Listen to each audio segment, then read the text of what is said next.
Just to let everybody know in advance, this class is very casual and very low key, and if you need to ask questions, please feel free to do so at any point in time. But I'll begin by introducing myself. My name is Susan Huff, and I'm with the Soup Shop in Copper Hill. It's that little yellow house in the middle of nowhere where we're trying to create a space where we're not a food desert in the middle of farm country. So we have a little bit of everything there, and sort of our purpose and our reason for putting the shop there was to bring more farmers together and have a spot where you could get natural, healthy, I hate to use the word organic, but organic, actually non-processed foods in a local place and have a little bit of everything that's local and seasonal and supportive of the environment and mostly supportive of your own health. So that's the reason for the shop. And I've been teaching classes here at Bent Mountain since last year. You've been to many of them, you've been to many of them. But we've had several different classes and all of them are different, all of them are unique. And we try to focus on a different theme each time. And today's theme is grain. Because grain is very controversial right now. I don't know if everybody's heard the word gluten-free, but that has seemed to be our answer to all our ailments at this moment. So my take may be a little bit different than your take, and just know all of us are basically guessing. You know, there's some science and there's some research, but it's still in the research mode. And they're still trying to figure out why people have the symptoms they have. And everybody has a different opinion about it. And you have to guess that for yourself or assume that for yourself. Make your own awareness, do your own research.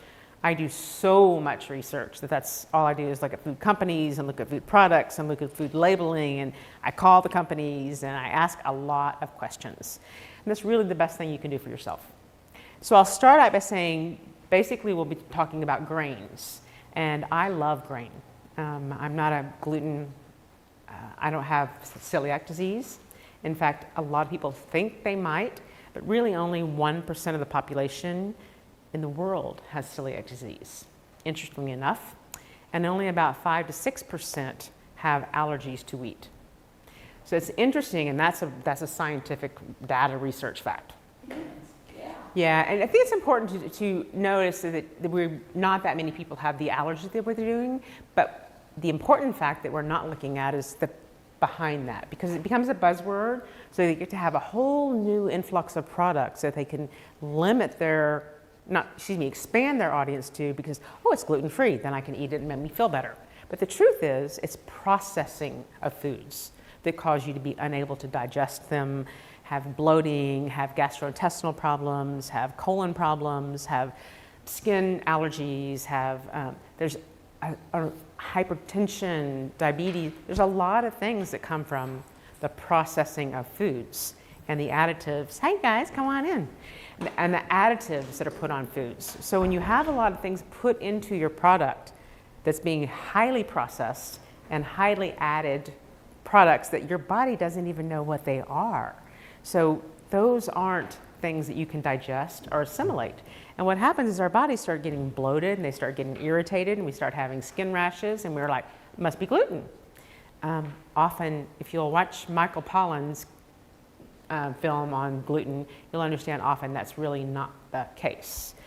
Processed gluten can cause a lot of issues, but it's called heavily processed. So be careful of the fact that when you start eliminating a food source, is it a whole food? Is it a whole grain? Is it a grain grown in the right way? Is it a grain grown on a farm that I would trust? Is it a grain that's good for me? There's some grains here, you know, if we look back at history, let's see, I wrote down actually some of the dates because I couldn't remember all of them.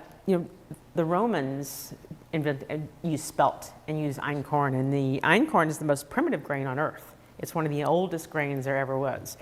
And einkorn is what we use. I had to call my salad wheatberry salad because people didn't know what einkorn is. And because I buy it in 50-pound bags, einkorn is a grain that is pretty much the oldest grain on the planet that we know of so far. And it's also, most grains are in the percentage of protein content anywhere from 2 to 7%. And einkorn ranks up, based on the type of einkorn, because there are several, is anywhere from 17 to 27% protein. So it's high in protein, it's no gluten, and it is an ancient grain that's been around for about 7,000 to 8,000 years. And one of the things about grains that's wonderful, and our civilizations have thrived who use grains, is the fact that they store very well. They are very shelf stable. They can be transported. They can be cooked in various different ways. So they are not like, you don't have to have a refrigerator. So cultures could actually traded and benefited. The Romans really did really well on both the exportation and the importation of grains. That made part of their society do actually excellent well. But the Aztecs did teff and millet. All the different cultures have all started out with a grain product. They weren't just eating, foraging meat and wildflowers. They actually were, staple was their grains. So each culture, and there's several. It was interesting to me to know that amaranth and teff the Aztecs had in Ethiopia. They basically lived, half of their protein content was teff. And teff is a very, very tiny grain. It's smaller than quinoa. So it's much richer. So the smaller the grain, the higher the energy. The higher the energy, the more energy you're getting into your food. So grains really should be a staple in our diet. It's just what kind of grains and what companies do we buy them from. The Romans had spelt. The Romans had einkorn. Millet was in Africa and Asia. And millet is one of the highest antioxidant grains that we can possibly eat. So it's really, really, really good for you. Bulgur came from the Mediterranean. It's been one of the most ancient grains that we've had around forever and ever and ever.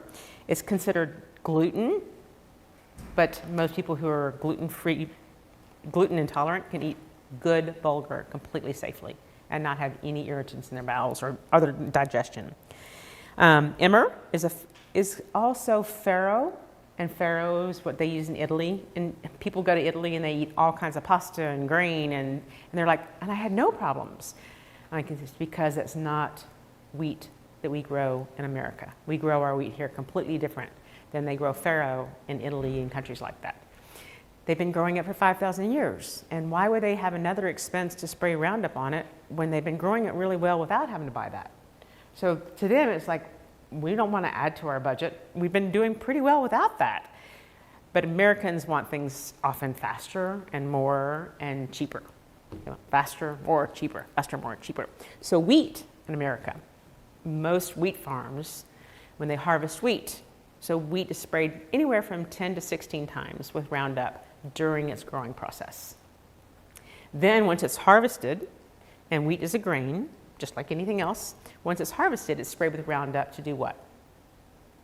Keep it preserved, so it actually lasts longer. So it doesn't oxidize, it doesn't go bad, it doesn't.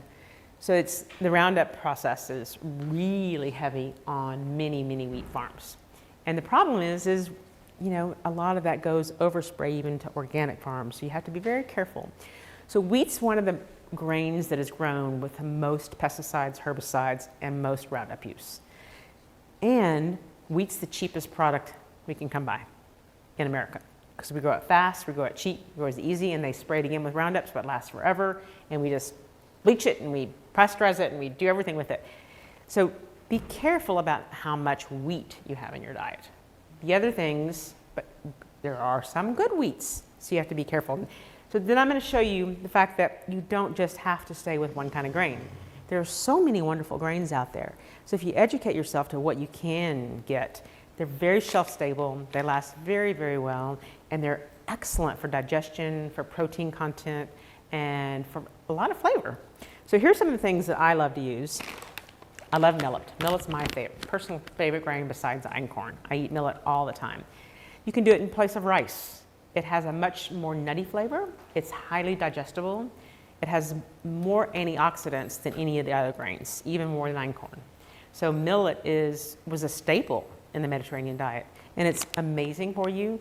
You can cook a huge pot, just about like you do rice, and you can actually divide it up and have it for 3 weeks worth of meals. So just put it in different packages so that you're not opening the same package each time. But it's usually about 2 to 1, and it's a grain that you should seek out. But if you're going to regular grocery stores, it's not something they're going to have often. You won't find it as much. So I know Shiloh Farms I've actually talked to the farm. I know the farmers. I know what they're doing. I know how they farm. And that makes it a big, big difference. Not only is it organic, but it's non-GMO and it's also open pollinated. So those are 3 key words that you want to look for is non-GMO, organic, and open pollinated. Yes? Open pollinated meaning?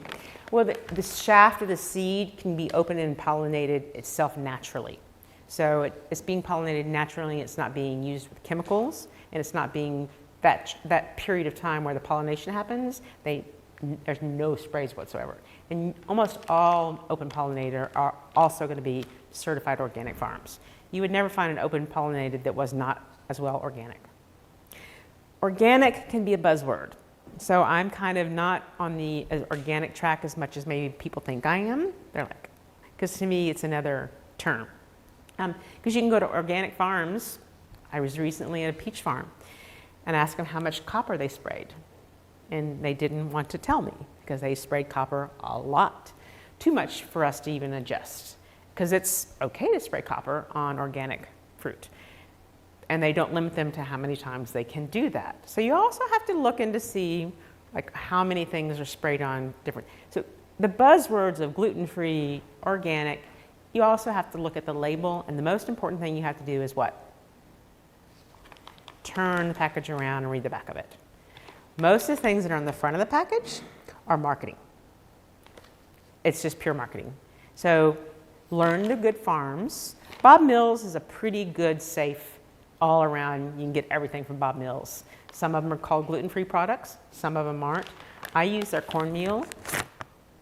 I don't necessarily look for the gluten-free for me at all. I love their cornmeal. It's stone ground. It's grown the right way. The company is very reputable. Every time I've asked them questions, they have the right answers. And that's very key to me. You know, when I say, well, is your corn near other farms? No, they actually buy out everybody around them so that they can make sure there's no overspray and the pollination is less than you could possibly get anywhere else. So they have good answers to all the questions that I ask them. Another favorite grain of mine is bulgur. And it's very hard to find in most stores. Bob Mills is another. I rep them. So it's not because I rep them because I like Bob Mills as much as they have the products and the quality that I like. But bulgur is an amazing grain. And if anybody is vegetarian, it makes an amazing fake meatloaf. You can then put bulgur and you can put sun-dried tomatoes and you can put all kinds of roasted vegetables and bind it with a little bit of eggs and it makes perfect. And if you're a vegan, I'm not into diets at all, except non-processed. My only diet is non-processed.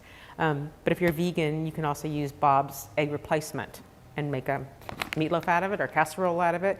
It makes a good amount of great fiber for your body as well. So it's healthy, makes good fiber, it's easy and quick to cook. You can do it in a crock pot, you can do it in a metal pot. Don't do it in the fake metals if you can at all. Where's the next one is going to shape? So this is einkorn, and this is the whole berry of the einkorn wheat. And we do an einkorn berry salad at the shop. You can really do anything with this. You can add it to green soups. You can put pasta sauce over it.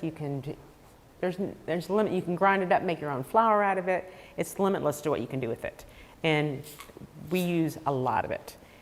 What interested me when I first started cooking it was my husband kept saying, I love it. It's like nutty and it's crunchy and it's filling and it has texture and it's not mushy. He didn't like the quinoa because he felt like that was a bit mushy. But millet is another good one. Bulgur is another good one. And then this is a good hot cereal. Oh, great. Because basically this cereal has got 7 or 8 kinds of grain in it, but each of the grains is just cracked, which means it's not processed. It's not processed down to make a meal. So you can have flours. Bob Mills also makes flours that are gluten-free, but I encourage you with flours, it's the same as everything else.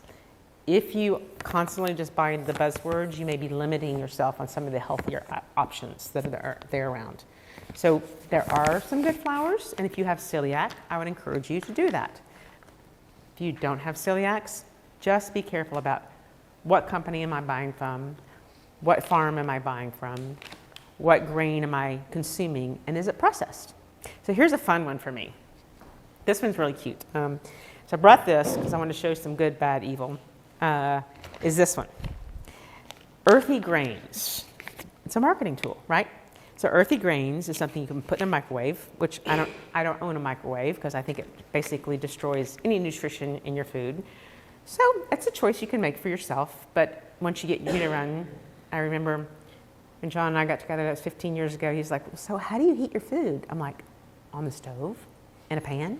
And he thought that was a novel idea. I'm like, yeah. And he said, but what about water? Like tea? I'm like, well, the worst thing you can put in the microwave is your water or your tea, because that's something your body really needs to hydrate. And once you've changed the molecular structure that the microwave does to even water, you're not absorbing it properly. So it's changing even your water.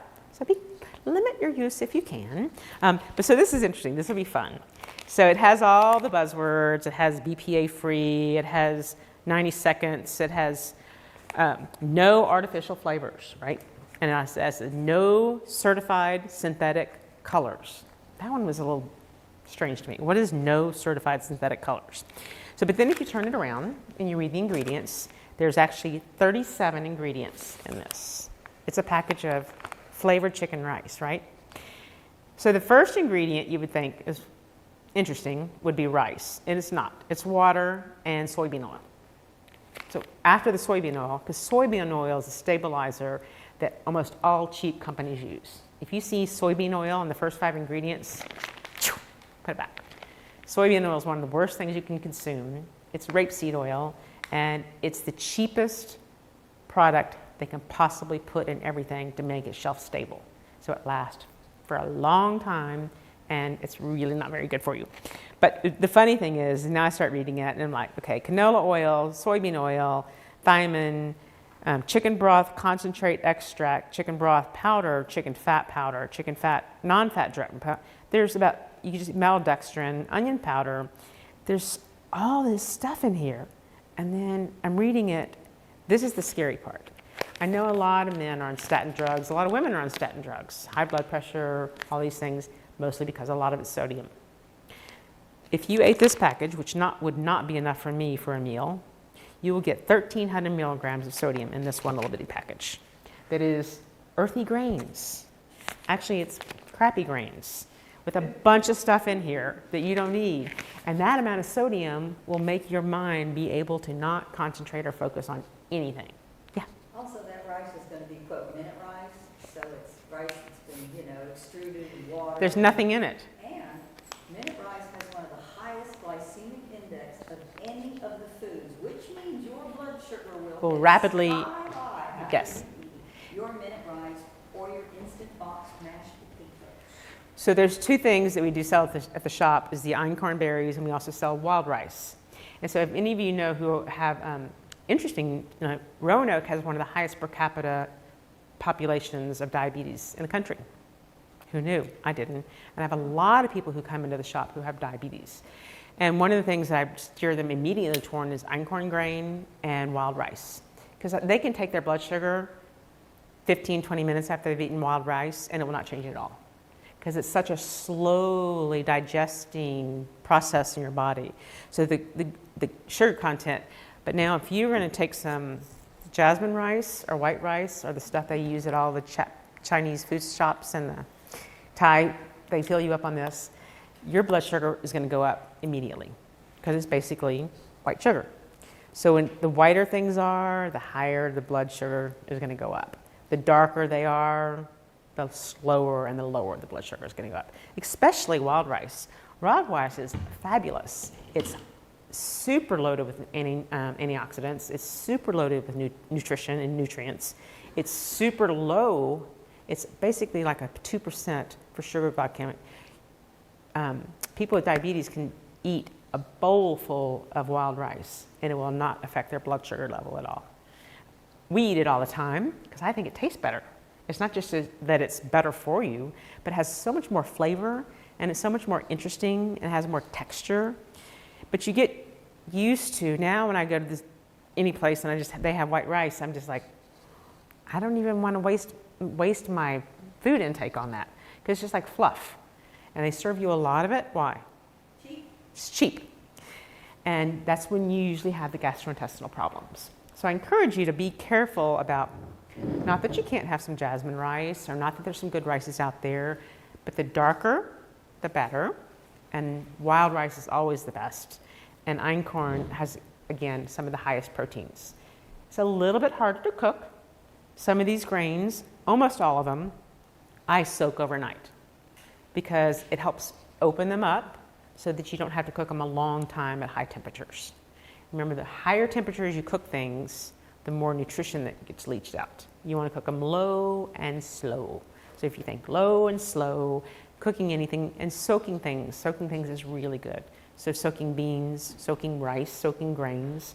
I soak this einkorn 2 to 1 overnight and cook it in the same water because there's still nutrition in that same water. So before I go into some of the methods about storing and cooking, questions so far? Yeah.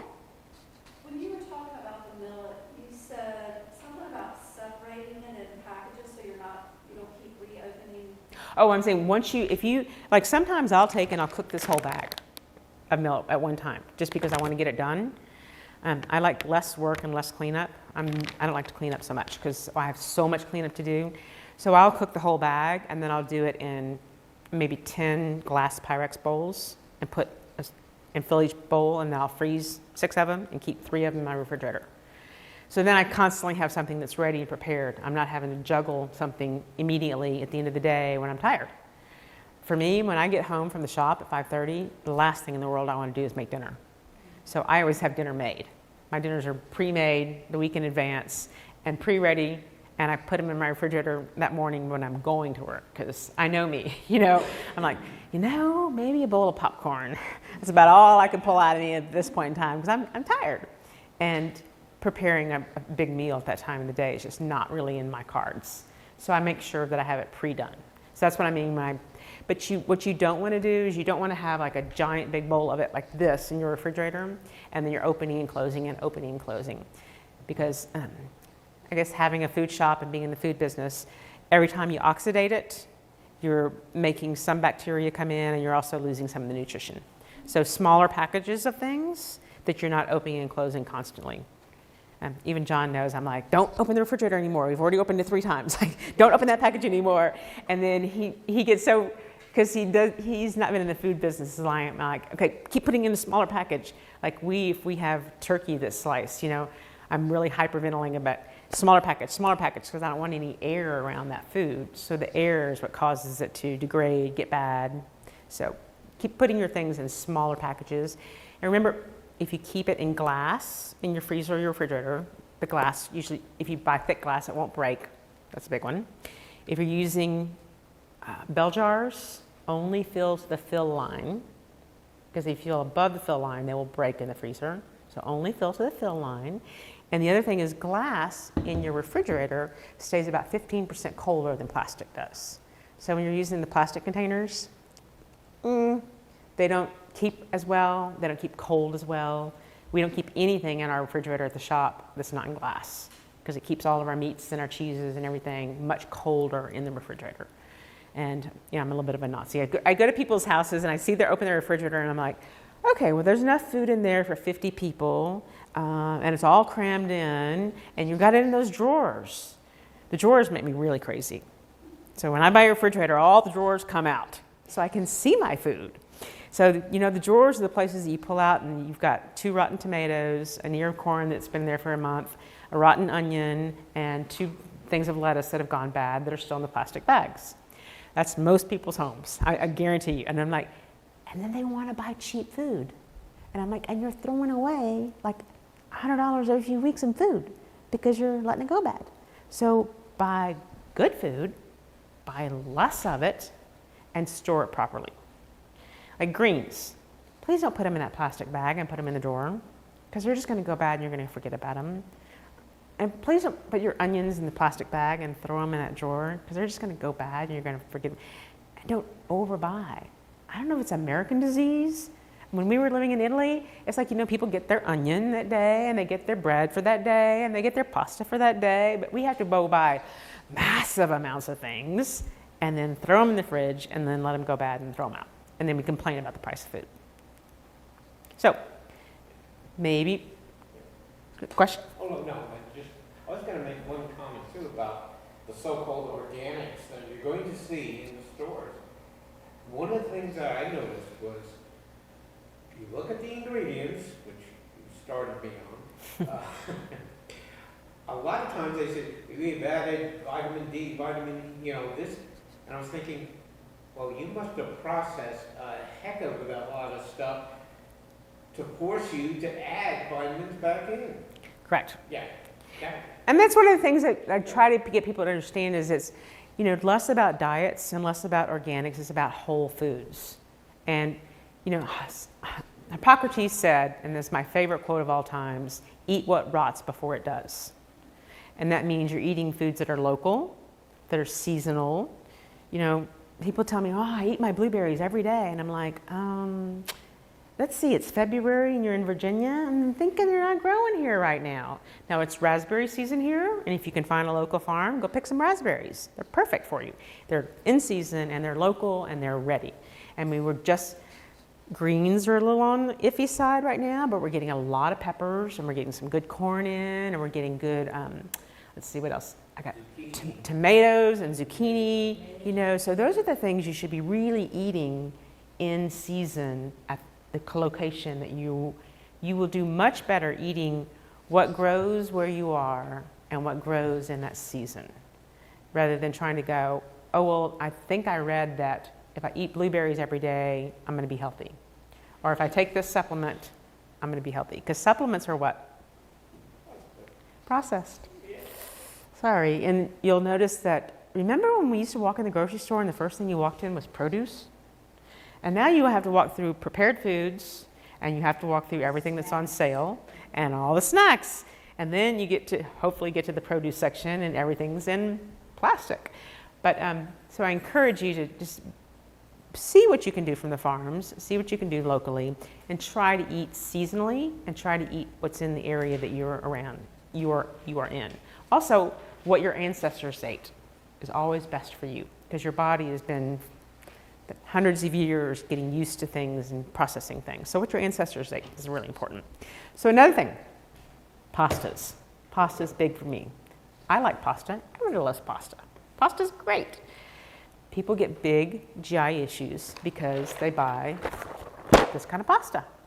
And basically it's really, really, really, really processed, heavily wheat.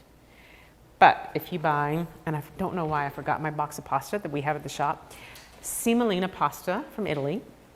It's semolina grain, and it digests very easily in your body, and it has high in nutrition. It will cook a little different. It's going to be a little firmer to the texture.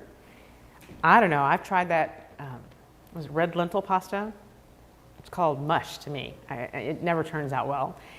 And even we sell the gluten-free pasta because some people just have to have gluten-free, especially for celiacs. I'm very careful about telling people what has gluten and what doesn't. But the gluten-free pasta doesn't have much flavor, so you eat twice as much because you're never satiated. So we often buy something thinking we're going to get some goodness out of it, but we never get filled. We never get that taste. You know how you just keep wanting something because you're never getting the flavor? So you just keep eating more, trying to get, but it's called flavor. It's called the right spices. Like I use Himalayan sea salt, which is a really dark, black, pink salt. And it's got more nutrition, it's got more minerals, and it adds more flavor. So there's a million things I could tell you about that cooking, but if you're gonna buy pasta, really look for the good pasta and get cooked pasta that's good for you. And gluten-free necessarily isn't always the best. So look at the ingredients. Always make sure you have your glasses with you. You can't read like me. And then look at, this is pasta and it's wheat, durum flour, niacin, thiamine, there's a bunch of stuff in here, and it's just basically processed. So it's again going to shoot up your sugar index level. But there's a lot of good pastas as well. And if you can switch it up to grains instead of always pasta, I think we get especially our kids, our kids are just completely addicted to pasta. And we let them have it because we want them to be what? Happy. Not necessarily healthy, but happy. So we give them more and more pasta. I have parents who come in there and they're like, what do you have out of pasta? That's all my kid will eat. I'm like, So if you feed your children, if you feed yourself some of these nice dense grains, you'll find you get full faster. You'll find your nutrition level goes higher. You won't have the gastrointestinal, and they store very well. So storage, I store everything in glass jars because I want to see it and know what it is, and it also doesn't, there's no BPAs going to there. So in my kitchen, you'll see a million big giant glass jars with tons of grain. Yeah? I love those green tops you have. Where do you find them? Actually, interestingly enough, I have a goat milk herd share at the shop, and the goat lady connected me into these because I love them too. So I'll have to connect you with her, but she got them for me because I like them too. I like them better than the ball jar, Yeah. ones. I bought similar, they were white and they were by the Ball Company. Okay, so the ball company must have them because she got me a connection. I've been trying to limit my big store sales. I'm still slightly addicted to Amazon because we need packaging at the shop. We have to buy packaging from somebody. So I still have to shop there, and we need some spices sometimes, but I do not do Sam's Club at all. I do not do Walmart at all. Sorry, Fred. I do not do big chains hardly at all. And when we go to Florida, I'm like, how much can we bring back home from Virginia? We have 3 coolers in our car, and we pray that that's enough for us to last. And I immediately get there and find eggs and bread, because I don't make bread because it's a lot of work. But you're so lucky here with so much food. We go there, I'm like, I gotta go to a grocery store and buy like vegetables. This is like, and hope they have anything. And it's, I walk in, I'm like, okay, we have blueberries, raspberries, we have everything all year round. And it's in Florida. Go figure. Anyway, so questions on grains. Polenta is a grain. Polenta I love. But polenta is basically corn grits. So you can say grits in Virginia, or you can say polenta in Italy, and it's the same. But be very careful. One of the things, if you're eating all your foods from a grocery store, I would say 98% of things in grocery store have corn in them. And when we eat too much of something, we become what? We almost always develop an allergy to it. When you overeat constant, especially if it has any pesticides or herbicides. If it has pesticides, herbicides, or Roundup, and we're eating it constantly, you'll develop an allergy. Sometimes it comes out in the skin, sometimes it comes out in the hair loss, sometimes it comes out in digestive issues, sometimes it comes out in mood disorders. So it affects everybody differently, but it's too much of one thing, especially when it's over-processed. And it's all processed in the grocery store. So limit yourself on that. But Bob Mills, pretty good on corn. And then polenta I love. But again, I would limit the amount of corn you intake. Just not as much. Because it's the hardest crop to keep unadulterated. It's things like teff and millet and einkorn. I'm sorry, I'm losing my words. Those are the hardiest grains known to man. You can't kill those grains hardly. They can go through drought, they can go through heat problems, they can go through low water issues, they can go through all these kind of issues and not need anything, and they still grow. Because they've been growing them for 6,000 years, and they didn't use anything on them back then. So they didn't use fertilizers, except for natural ones, and they didn't use chemicals, and they didn't use Roundup, and they didn't use any of that, and they were growing fine. The Italians are pretty good about saying, we've been growing our grapes for 5,000 years this way, and why do I want to add an expense to spray something on there that I didn't need before? Yeah. Teff used to only be grown in Africa, but they have started growing it successfully in Iowa now. And so there's that. Teff and amaranth and those kind of grains are really so good for you because you have. I get mine from Amazon because I can't find it. Yeah, some of them you just got to go through Amazon. I know Amazon. I'm still like, I wish I didn't have to be addicted to them, but I still am addicted to them. Yeah. So you mentioned cooking low and slow. Mhm. So would you recommend like a crock pot or? So you would really laugh if you came to my kitchen, our certified kitchen where we cook everything. We have 17 crock pots going almost all the time. So like crock pots are porcelain. so they retain the nutrients, like in my soups, and I can cook things all day long in them. So they cook all day. We plug them in the morning, and we unplug them at night, and then we process them in the evening. So they cook things low and slow. I'm not a big fan of the rice cookers because I can cook them in my stainless steel pot. I also soak my rice. So you can't soak pasta. Just FYI, this doesn't work. If you try to soak this pasta, guess what will happen? Sludge. You will have sludge, yeah. And you can't cook it after if you've soaked it. It won't go back the other way. But the grains will. So some of the things and ways to cook the grains, I don't want to fill you with information, but I love making cold grain salads. And you can keep those in your fridge all the time. And we use cranberries in ours, celery, carrots, and walnuts. But you can do anything. You can do it with apricots. You can do it we sell terrapin dressings, and I sell my own salad dressings. She comes in and buys a lot of the salad dressings.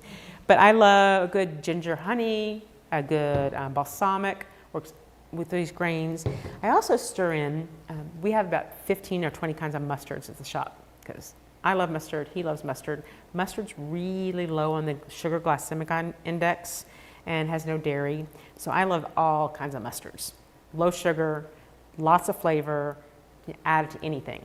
Like this smoky maple bacon mustard.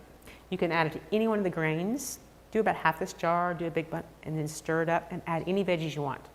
I mean, right now you can there's so many, add some shredded zucchini, add some shredded carrots, add some green beans, chop up green beans. Riverstone's got yellow beans, they've got purple, they've got green, and just know when you cook the purple, they turn green. People get weirded out about that, but that's normal. But I'll add the mustards as a sauce and a flavoring, and olive oil. Olive oils are to be used when? After cooking, not before cooking, not with cooking. So your olive oils are a finishing product, not to be cooked, especially the good olive oils. So coconut oils, things like that can be cooked long temperatures, but olive oils are put on afterwards, or add into at the end. They can be warmed, but not cooked at high temperatures. Again, What happens to the olive oil? it gets oxidized and it gets, the molecular structure actually gets changed when it gets heated to high temperatures. And when you heat something to a high temperature like that, it's changing the property values of the nutrients in it.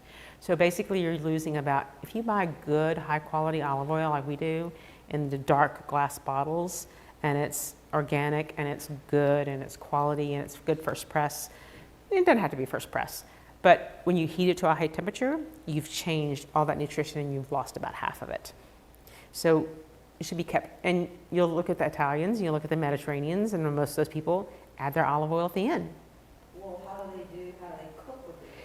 Most of them don't cook with it. So most people cook in Italy, the Mediterraneans, and Greece. They start with water. It's not a pan of oil that we stir fry in. They stir fry with water and they add the oil as the finishing product. Like hummus, they add the oil as the finishing product on top of it. So there are some sunflower oils that you can heat to high temperatures and they cook perfectly well. I don't use soybean oil in anything. Safflower oil, I need to know the company, but sunflower oils can be heated at high temperatures. And they use those mostly, you'd be surprised, in a lot of those countries. They use more sunflower oil to cook with. And their olive oil is a treasured thing. It's nutrient dense, it's good for you, it tastes, you don't want to lose the flavor or the nutrition. So it's better to cook with the sunflower oils. So the other things is, so good mustards, good dressings. What are some things you can add to your grain salads? Chopped up peppers, frozen peas, wonderful in there.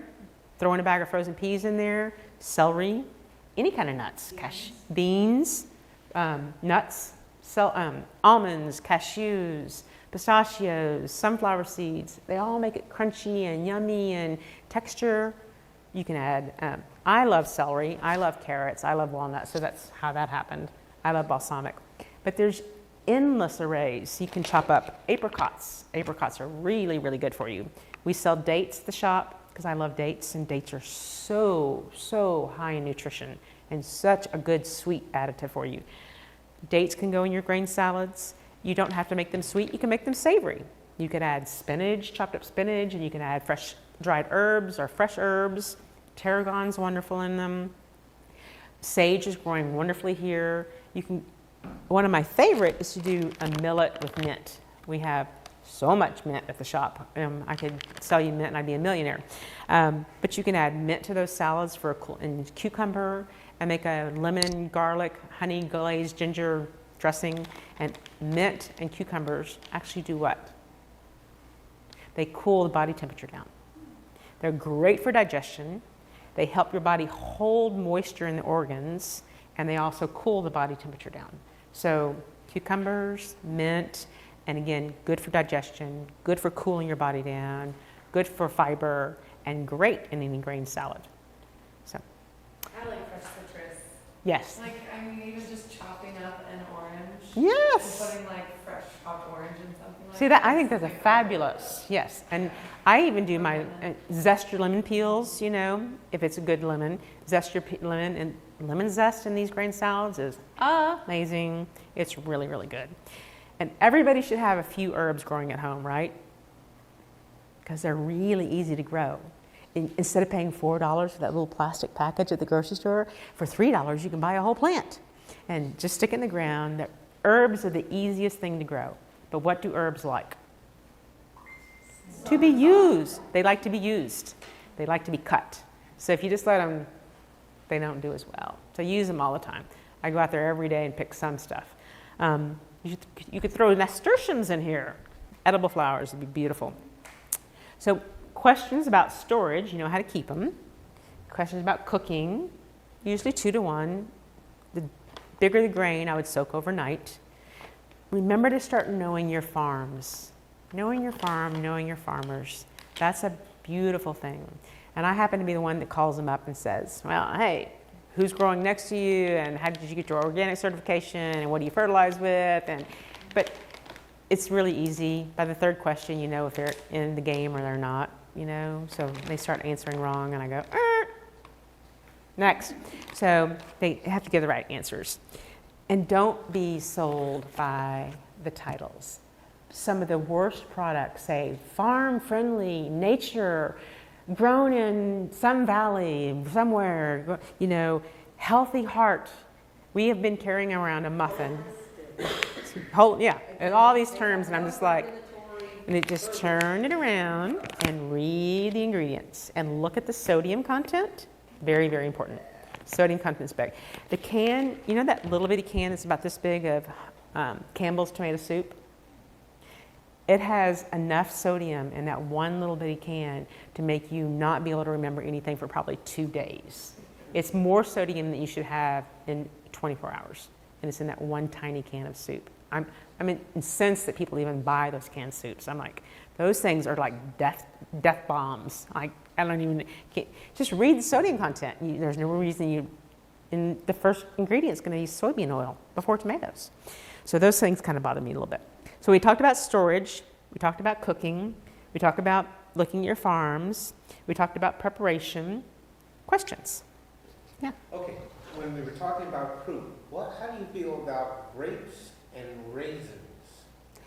I can't use grapes in the shop store because what happens is if you use grapes, it'll get mushy in a day or so. So we have to have something that's food friendly, that absorbs the moisture. That's why we use cranberries. So it'll last 3 or 4 days and it stays perfectly well because the cranberries keep absorbing the moisture. So raisins would do that. Very hard to find good raisins. That's my problem. So find a decent, organic, good raisin. It's easier to find dates because those are the strange companies that do things out of the box that sell dates. The people who sell raisins sell oatmeal, and so it's kind of hard to find a good one. Now, some of the raisins, though, have a more concentrated amount of sugar to them. Mm-hmm. Like our cranberries that we buy them from Michigan, and they are not sugar coated. So they don't have preservatives and they don't have sugar on them. Most raisins are coated with. And if you look at a box of Raisin Bran cereal, if you actually read the ingredients, you would be like, oh my God, I'm never eating that stuff, So you would just put it nicely back on the shelf. And then I'll give you one little grocery shopping tip. So if it's at your eye level, And they market to women who are 5'6" to 5'4". That's the average height of a woman. And if it's at your eye level and you're between 5'4" and 5'6", those are the companies who sell the crappiest products and pay the most money to be on the shelf. Because they make the most money, and they sell a lot more, and they know that's where you're going to look first. So look on the bottom shelf towards the floor, and those are usually the strange, weird companies who don't make a lot of money, but they're in the store anyway. So remember to not just look right there, because they have a marketing scheme that's usually the best one. So I'm going to tell you my muffin story, and then we're going to move on, almost done. So we've been, you know, when you go to the hotel and they have the free breakfast, it should be called free and bad. But John's an eater, and he says, well, they have eggs. And, you know, everybody goes there and eats all the stuff. So one morning I went down and I have my coffee, because I'm not eating those free breakfasts. But they had a muffin, and it said, natural, wholesome, healthy. I forgot the other 4 words that are on it. And I took this muffin, I said, let's just see. So this is year 7. We are still carrying around that muffin, and it does not look any different. It looks exactly the same 7 years later. Yeah, it's just, and it on the front of it, it literally says whole grain, natural, healthy, and I was just like, you got to be kidding me. So this is year 7. I usually post a picture of it on Facebook once a year and say, this is our muffin. It's still the same. So, and those are things your body can't digest properly. And that's why you get bloated and feel irritable and it doesn't digest, and you think it was the gluten. And it was really the processing and the preservatives. So, you know, we have at our store, it's hard for people to understand, we keep our bread in the freezer. And I'm like, I want some fresh bread. I said, we keep our bread in the freezer because it doesn't have any preservatives. And if we leave it on the counter, and people see one speck of mold on their bread, what do? They toss the whole thing. And I'm like, basically it's penicillin, right? So you can't just cut it off. But we keep our bread in the refrigerator because it just won't mold that way. You can toast your bread a little bit. But bread was, in this environment, was not meant to sit out on the counter all the time. Grains, for a very long time. I can't say cool, dark place. Cool, dark places.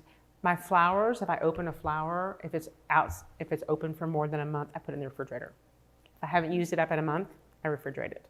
Mine go so fast that I don't really have to worry about that. But flowers have been oxidized. They're not like grain. So this grain has not been opened.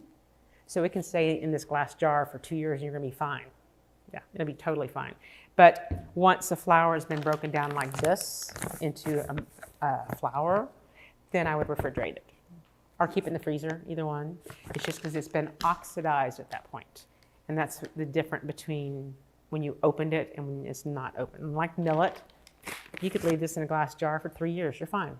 It's not been opened or oxidized. But if you make flour out of it for bread, now you've oxidized it, so you've exposed it to going rancid. So you'd want to keep that in your freezer or your refrigerator. So if you're opening one jar, you're getting some out of it and then you're closing it and then you're doing it again, that's every time, right? Oh, if it's a whole grain like this, that's fine. Oh. I was talking about once it's prepared. Oh, okay. When you've already cooked it and you had it in the refrigerator and you're opening, closing, and you're letting oxygen and air get to it every time. So keep them in smaller containers. So it's like meal prepping. And glass containers really work really well. Okay, so what we're going to do now is if anybody has any last bit of questions, I would tell you what every country, every grain came from, and I'm like, they don't need to know all that.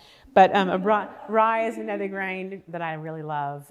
I like the darker, richer, deeper grains. And, you know, I used to think that wheat was our savior, and now I'm not so much as big on wheat's our savior. You know, there's a period in my life when I thought it said fat-free, and that's the one I'm going to buy. You know, I can't even imagine I lived in that space at some point in my life. But in my 20s, I thought fat-free was, you know, I don't want to be fat, so I need to buy fat-free foods. And those things made me probably sicker than anything has ever made me. Just being on diet sodas and fat-free foods and trying not to be fat. And then I started eating everything, and I didn't get fat, and I got healthy. So it's really about eating things with a lot of flavor and a lot of satiation. And then you find yourself being happy with your diet and not just eating because it's fat-free or this or that, whatever. And non-processed. buy things from the farm that are less processed. The more processed it is, the worse it is for your body. So that'll help. So thank you for coming tonight. We have some things for you to try. We have a whole grain bread and a sourdough fermented bread and some einkorn berry salad and some water and some butter up in here, and you're welcome to come enjoy all of it. And thank you very much for coming, and we hope we'll see you at the shop sometime. And maybe you've learned something, and maybe you've learned that I'm a bit of a food Nazi, yes, but I actually do a lot of research because it matters to me. So thank you very much for coming. Thank you. You're welcome. And if you have any questions, I'll be hanging out here for a bit.